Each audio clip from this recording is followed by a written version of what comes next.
Illinois homeschool families continue to push back against a measure to regulate the practice, as the Illinois House could possibly still take up that measure.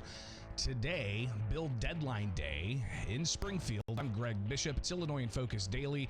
Like, subscribe, hit that notification bell, and get this program and others at the Center Square here on YouTube.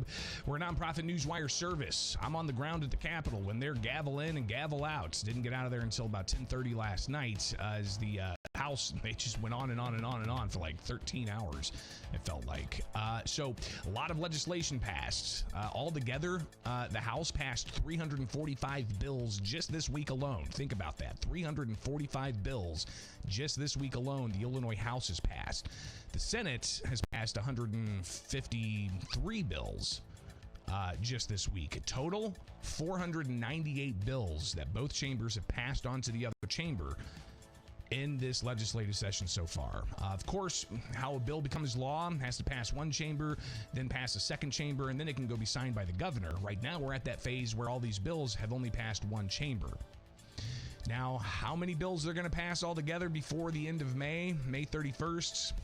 That's why you got to stay logged in and plugged in here with Illinois in Focus Daily with the Center Square.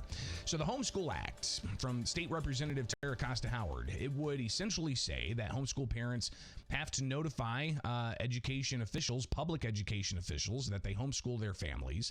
If they don't, they could possibly be found truant, and there could be some penalties there. This measure was brought up in a House committee last month. It was standing room only in a small committee room.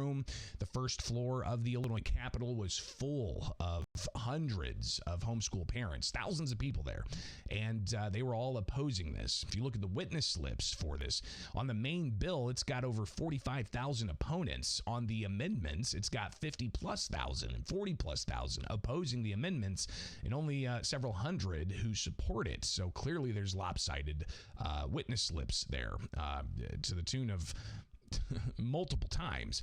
And regardless of that, the measure ultimately made it out of committee and has been amended since. They could still bring this up. They did not bring this up last night. It's one of the reasons why I stuck around as long as I did to wait for them to say they adjourned for the day, because it's a pretty impactful bill and a lot of people are interested. So got to make sure you guys know what's going on. And if you, of course, get the newsletter in your inbox each morning at thecentersquare.com, you'll be able to stay up to date. But if you also follow me on X, you'll be able to see the latest from the Statehouse as we get those reports out. So let's go here's some of the opponents here. All right. This is the Urban Sitter's Juan Rangel.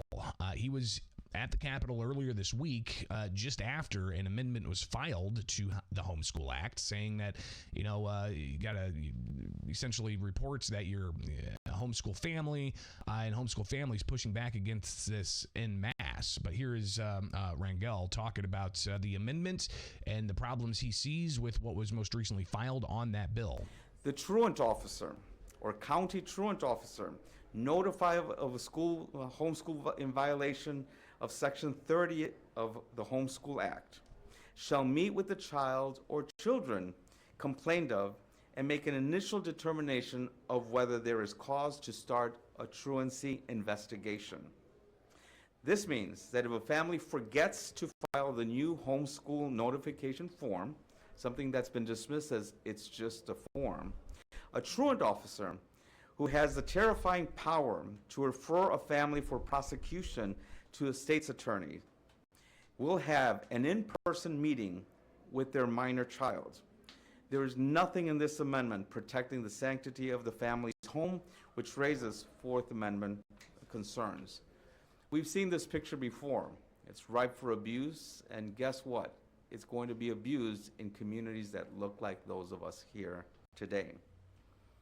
In all the years that I've been coming to Springfield, and I'll tell you, it's been 35 years to be exact, I've seen bills proposed that empower parents, never one that criminalizes them, like HB 2827. And I think that's one reason why you're finding people within the Democratic Party not supporting this, legislators. One notable one, State Representative LaShawn Ford out of Chicago. We've reported on his opposition to this. I believe, was that earlier this week we had him live on the show?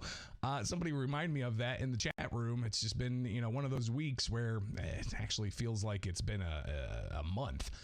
But anyways, LaShawn Ford says he's really worried about the pipeline this could create for homeschool families to have run-ins with the law. And one thing that LaShawn Ford regularly does is he tries to get legislation out there to discourage that pipeline, right? From criminal justice reforms to, ensuring that, education spaces have the right policies in place and whatnot.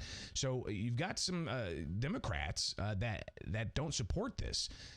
Now, the Democratic Party in Illinois' House has 78 members to Republicans' 40 members. Think about that. They only need 61 votes to pass something before the end of May with simple majorities.